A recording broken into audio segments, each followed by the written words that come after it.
இன்றைய தினம் நம்முடைய ஒப்பாரும் மிக்காரும் மிக்க தலைவர், தமிழ் இனத்தினுடைய தலைவர், மானமுள்ள சமுதாயமாக இந்த தமிழ் சமுதாயத்தை மாற்ற வேண்டும் என்பதில் உறுதியுடன் வாழ்ந்து கொண்டிருக்கின்ற தலைவர், நம்முடைய தமிழகத்தினுடைய முதல்வர் மாண்புமிகு தளபதி அவர்கள் முன்னிலையில் திராவிட முன்னேற்றக் கழகத்தில் என்னை இணைத்துக் கொண்டேன். இதற்கு பல காரணங்கள் பத்திரிகையாளர்கள் தங்களுடைய இஷ்டப்படி சொல்கிறார்கள். அது காரணம் அல்ல. கருத்தியல் ரீதியாக நாங்கள் எல்லாம் பேரறிஞர் அண்ணாவின் தலைமையில், அதற்கு பிறகு வந்த தலைவர்களுடைய தலைமையில் கருத்தியல் ரீதியாக நாங்கள் எல்லாம் வாழ்ந்தவர்கள். இந்திய எதிர்ப்பு போராட்டத்திலிருந்து நான் அரசியலில் இருக்கிறேன். எனவே அதற்கு புறம்பாக இப்போது அதிமுக இருக்கிறது. அது தன்னுடைய கொள்கையிலிருந்து தடம் புரண்டு இப்போது பிஜேபியின் கையில் சிக்கி இருக்கிறது. கூட்டணி எல்லாம் அங்கு கிடையாது. அமித்ஷா தெளிவாக சொல்லிவிட்டார், என்டிஏ கூட்டணி ஆட்சிதான், அதில் பிஜேபியும் இடம்பெறும் என்று அவர் சொல்லிவிட்டார். ஒரு இடத்தில் கூட 3 முறை அவர் பேட்டி தந்திருக்கிறார். ஒரு இடத்தில் கூட திரு அமித்ஷா அவர்கள் அண்ணன் எடப்பாடி பழனிசாமி அவர்களுடைய பெயரை இவர்தான் முதலமைச்சர் வேட்பாளர் என்று குறிப்பிடவில்லை. ஒன்றை நீங்கள் பார்க்க வேண்டும். ஒரு 10 நாள் அவர் 10-12 நாட்கள் திரு எடப்பாடி பழனிசாமி அவர்கள் தன்னுடைய டூர் புரோகிராமை செய்து கொண்டே வருகிறார். இந்த 10 நாளும் அவர் என்ன முயற்சிக்கிறார், தமிழ்நாட்டு மக்களுக்கு என்ன சொல்ல வருகிறார் என்றால், நான் தான் அதிமுகவின் வேட்பாளர் என்பதை உறுதிப்படுத்தவே அவரால் முடியவில்லை. அதிமுக வெற்றி பெற்றால் நான் தான் முதலமைச்சர் வேட்பாளர் என்று அவரால் சொல்ல முடியவில்லை. அந்த அளவுக்கு தான் அவருடைய நிலைமை இருக்கு. அதையே அவர் இன்னும் உறுதிப்படுத்த முடியவில்லை. பாகிஸ்தானுக்கும் இந்தியாவுக்கும் இருக்கிற போரை நான் தான் நிறுத்தினேன் என்று ஒரு 20 முறையாவது சொல்லியிருப்பார் ட்ரம்ப். யாராவது கேட்டார்களா? யாரும் கேட்கவில்லை. அதை யாரும் கருதவில்லை. அதேபோல் நம்முடைய எடப்பாடி பழனிசாமி அவர்கள் நான் தான் முதலமைச்சர் என்று சொல்லிக் கொண்டே இருக்கிறார். இந்த கூட்டணியை பற்றி நாங்கள் ஏற்கனவே சொல்லியிருக்கிறோம். இது அதிமுகவில் சேர்ந்தால் அதிமுகவை சீரழிப்பதற்குத்தான் பிஜேபி அதிமுகவோடு சேர்கிறது. இதற்கு ஏராளமான முன்னுதாரணங்கள் இருக்கின்றன. மம்தா பானர்ஜியை விட ஒரு போல்டான லீடர் இந்த இந்திய துணைக்கண்டத்திலே இல்லை. மம்தா பானர்ஜி கட்சியை இவர்கள் உடைத்து சிதைத்து, அங்கு 2ஆம் கட்ட தலைவராக இருந்த சுவேந்து அதிகாரியை அதிலிருந்து பிரித்து மம்தா பானர்ஜிக்கு எதிராகவே நிற்க வைத்து மம்தா பானர்ஜியை தோற்கடித்து கடந்த தேர்தலில், அதற்கு பிறகு மம்தா பானர்ஜியுடைய கட்சி வெற்றி பெற்ற காரணத்தால் அவர் முதலமைச்சராக வந்தார். அவர் இடைத்தேர்தலில் போட்டியிட்டு வெற்றி பெற்றார். அதேபோல்தான் நம்முடைய தேவகவுடா அவருடைய மகன் குமாரசாமி பிஜேபியோடு கூட்டணி. அவர் என்னானது? குமாரசாமி இப்போது எங்கிருக்கிறார்? ஒன்றுமே தெரியவில்லை. அதேபோல நம்முடைய உத்தவ் தாக்கரே, அவர் என்னானது? அவருடைய ஆட்சி என்னானது? எத்தனை பேர் வைத்திருந்த மிக அருமையான கட்சி அந்த கட்சியை அழித்து விட்டார்கள். அதேபோல எந்த கட்சியில் இவர்கள் சேர்ந்தாலும் சரி, அந்த கட்சியை அழிப்பதுதான் அவருடைய நோக்கம். இப்போது அதிமுகவை அழித்துவிட்டு அதற்கு பிறகு திமுகவோடு ஃபைட் பண்ண வேண்டும் என்பதுதான் அவருடைய அஜெண்டா. அந்த அஜெண்டாவைத்தான் அவர்கள் நிறைவேற்றிக் கொண்டிருக்கிறார்கள். பிஜேபியில் அந்த அஜெண்டா தான் இப்போது, அதைத்தான் அவர்கள் நிறைவேற்றிக் கொண்டிருக்கிறார்கள். ஒரு இடத்தில் கூட நம்முடைய உள்துறை அமைச்சர் அமித்ஷா அவர்கள் எடப்பாடி பழனிசாமி தான் முதலமைச்சர் என்று சொல்லவில்லை. என்டிஏ கூட்டணி ஆட்சி நடக்கும், என்டிஏ கூட்டணி ஆட்சியை பிடிக்கும், அந்த கூட்டணியில் பிஜேபியும் இடம்பெறும் என்றுதான் அவர் சொல்லிக் கொண்டிருக்கிறார்.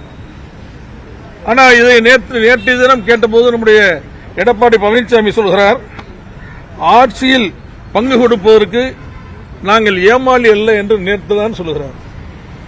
ஆட்சியில் பங்கு கொடுப்பதற்கு நாங்கள் ஒன்றும் ஏமாளி அல்ல என்று நேற்று தான் சொல்லியிருக்கிறார். இது என்ன தாக்கத்தை ஏற்படுத்துமோ என்று தெரியவில்லை. பிஜேபியை பொறுத்தவரை தமிழ்நாட்டிலே அது ஒரு நெகட்டிவ் ஃபோர்ஸ். அதை கண்டிப்பாக மக்கள் ஏற்றுக்கொள்ள மாட்டார்கள். எனவேதான் நான் எவ்வளவோ சொல்லி பார்த்தேன், கட்சியை காப்பாற்ற வேண்டுமே என்று என் மனதில் உள்ள ஆதங்கத்தை எல்லாம் சொல்லி பார்த்தேன். அதையெல்லாம் அவர்கள் கேட்பதற்கு தயாராக இல்லை. எனவேதான் வேறு வழியில்லாமல் அங்கிருந்து அடுத்த என்னுடைய சாய்ஸ், அடுத்த ஆப்ஷன் எனக்கு இருக்கின்ற ஒரே ஆப்ஷன் திராவிட முன்னேற்ற கழகம் தான். நம்முடைய அன்பிற்குரிய அண்ணன் அவர்கள் தான் அதிலே அடுத்த சாய்ஸாக இருக்கிறார்கள். எனவேதான் நான் நம்முடைய தளபதி அவர்கள் தலைமையில் இங்கு வந்து இணைந்திருக்கிறேன். நிச்சயமாக தளபதி அவர்கள் தான் மீண்டும் முதலமைச்சராக வருவார், அதில் எந்த சந்தேகமும் இல்லை. இதை எப்படி நான் சொல்கிறேன் என்றால், தமிழ்நாட்டு மக்கள் எப்படி வாக்களிக்கிறார்கள் என்றால், ஒரு தலைவர் மீது நம்பிக்கை வைத்துத்தான் அந்த கட்சிக்கு வாக்களிக்கிறார்கள். 1967ஆம் ஆண்டு பேரறிஞர் அண்ணாவை சுற்றி இருந்த மிக முக்கியமான தலைவர்களை நீங்கள் பார்ப்பீர்களேயானால், ராஜாஜி இருந்தார், மாபோசி இருந்தார், நம்முடைய காகிதம் இல்லத்து இருந்தார், நம்முடைய மிகப்பெரிய தலைவர்கள் சீபா ஆதித்தனார் இருந்தார், லெப்ட் ரைட் எல்லாம் இருந்தது, கல்யாண சுந்தரம் இருந்தார், ராமமூர்த்தி, இவர்கள் எல்லாம் இருந்தார்கள். இவர்களுடைய அணி மிகப்பெரிய அருமையான அணி என்பதால் அந்த அணியை மக்கள் ஆதரித்தார்கள். அதற்கு பிறகு 71 தேர்தலில் டாக்டர் கலைஞர் அவர்களும் புரட்சித் தலைவர் எம்ஜிஆர் அவர்களும் சேர்ந்து அந்த 71 தேர்தலை சந்தித்த காரணத்தால் மிகப்பெரிய வெற்றியை அந்த தேர்தலில் தந்தார்கள். அதற்கு பிறகு நீங்கள் பாருங்கள், யாருக்கு ஓட்டு?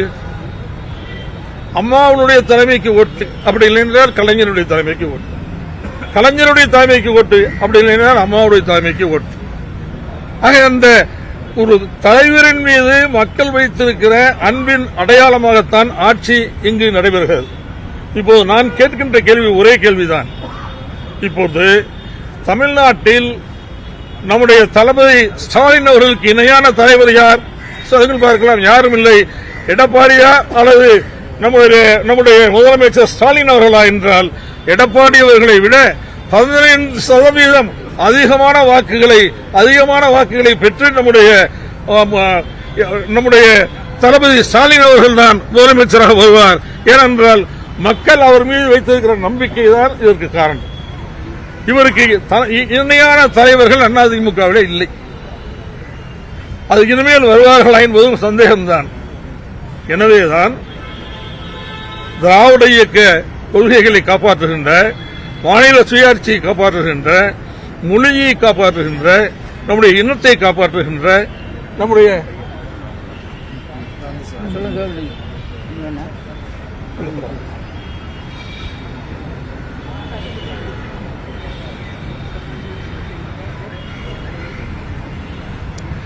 மொழிக்கு ஆபத்து வருகிற போது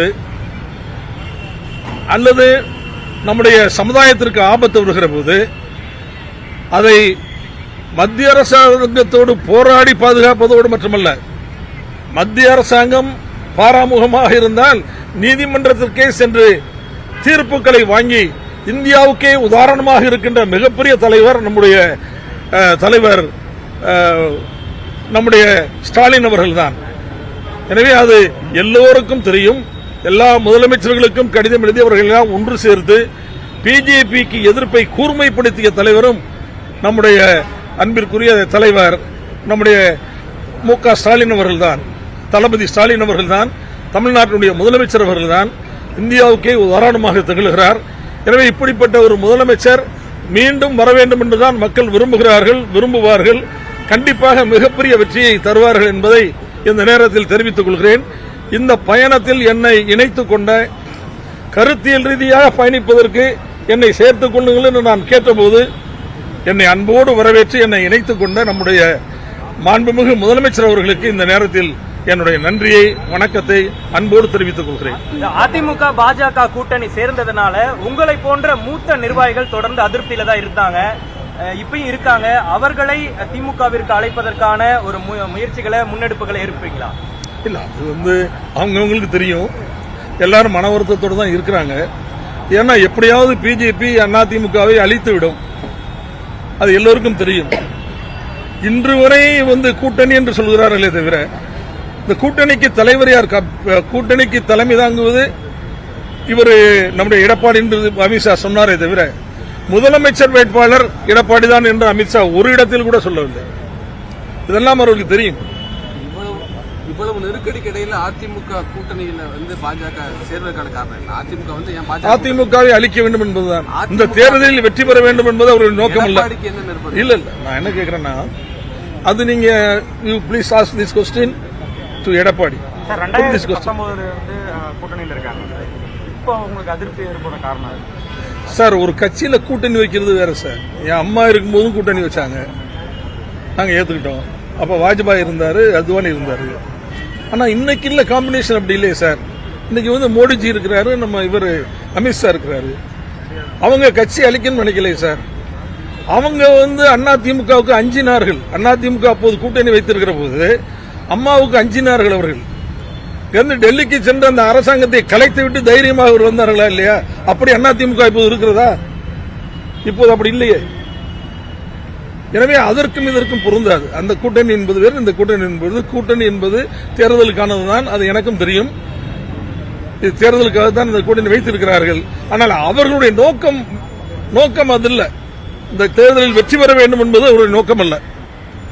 ஒரு 5 பேர் பிஜேபியில் வெற்றி பெற்று மந்திரி சபையில் சேர்ந்தாலும் அந்த மந்திரி சபை ஒருவேளை அமைத்து ஒருவேளை அவர் சேர்ந்தாலும் ஒரு 10 நாளில் கவிழ்த்து விட்டு பிஜேபி முதலமைச்சராக வந்து விடுவார். அவருக்கு அதனால் செய்ய முடியும். அவர் செய்தார்கள். என்ன தேவேந்திர பட்னாவிஸ் என்ன ஆனார்? நீங்கள் ஏக்நாத் ஷிண்டே தான் முதலமைச்சர் என்று தானே பிரச்சாரம் பண்ணி கொண்டே போனார்கள். பிரச்சாரம் முடிந்தது, வாக்கு எண்ணிக்கை முடிந்தது. அதற்கு பிறகு என்ன செய்தார்கள்? நாங்கள் தான் அதிகமாக வந்தோம் என்று பட்னாவிஸை முதலமைச்சராக்கிவிட்டு ஷிண்டேயை கீழே தள்ளிவிட்டார். தள்ளினார்களா இல்லையா? அப்போதுதான். இப்போது நான் உங்களுக்கு இன்னொரு செய்தியை சொல்ல விரும்புகிறேன். பிஜேபியினுடைய தலைவர் நம்முடைய நேனார் நாகேந்திரன் அவர் என்ன சொல்கிறார்? இந்த தேர்தல் எங்களுக்கு முக்கியம் இல்லை, அடுத்த பார்லிமெண்ட் தேர்தல் தான் எங்களுக்கு முக்கியம் என்கிறார்.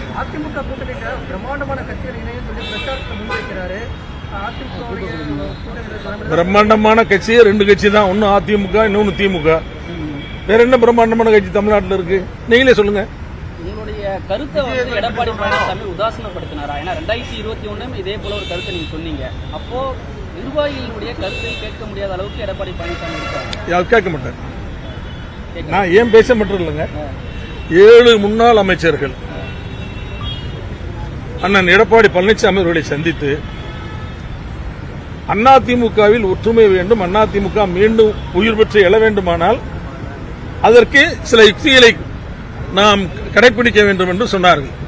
3 மணி நேரம் விவாதம் அவருடைய வீட்டிலேயே நடந்தது. அந்த விவாதத்தில் கலந்து கொண்ட ஒரு அமைச்சரை என்னிடம் சொன்னார், என்ன நடந்தது என்று சொன்னார். கடைசி வரை எடப்பாடியார் அவர்கள் ஒப்புக்கொள்ளவில்லை. வேறு வழியில்லை என்று விட்டுவிட்டார்கள். அவர் இது எதையும் ஏற்றுக்கொள்ள மாட்டார்.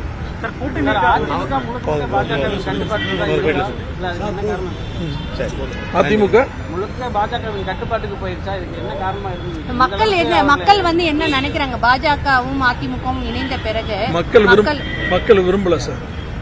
தமிழ்நாட்டு மக்கள் அந்த கூட்டணியை விரும்பவில்லை. டெல்லிக்கு போயிட்டு எடப்பாடி வீட்டு கதவை தட்டினது தமிழ்நாட்டோட உரிமைகளை கேட்பதற்காக தான் அப்படின்னு சொல்றாரு. எதுக்காக தட்டினான்னு உங்களுக்கே தெரியும். அவரு உண்மை சொல்றாரா பொய் சொல்றாருன்னு உங்களுக்கு தெரியும். இந்த கொஸ்டின் ஏன் என்கிட்ட போடுறீங்க? அதிமுகவினர் என்ன சொல்றாங்கன்னா, இப்ப நீங்க திமுக சேர்ந்ததுக்கான காரணம் அவர் மாநிலங்களவை உறுப்பினர் கேட்டாரு, கொடுக்கல, அதனாலதான் அவர் திமுக சேர்த்துக்காரு அப்படின்றாங்க. என்ன சார்? இல்ல சந்தர்ப்பவாதின்னு சொல்லி பொன்னையன் சொல்றாரு. பொன்னையன் ஒரு சந்தர்ப்பவாதி எல்வராஜா. சந்தர்ப்பவாதி இல்ல. நான் எனக்கு சந்தர்ப்பவாதிங்கிறதுக்கு சம்பந்தமே இல்லை. நான் கொள்கைவாதி. அது ஏன் பொன்னையன் இப்படி சொல்றாருன்னு எனக்கு தெரியல. சார், உங்களை தொடர்ந்து அதிமுக தலைவர்கள் திமுக நோக்கி வருவது 7 முன்னாள் அமைச்சர்கள் அது வாய்ப்பு இருக்கலாம், வரலாம்.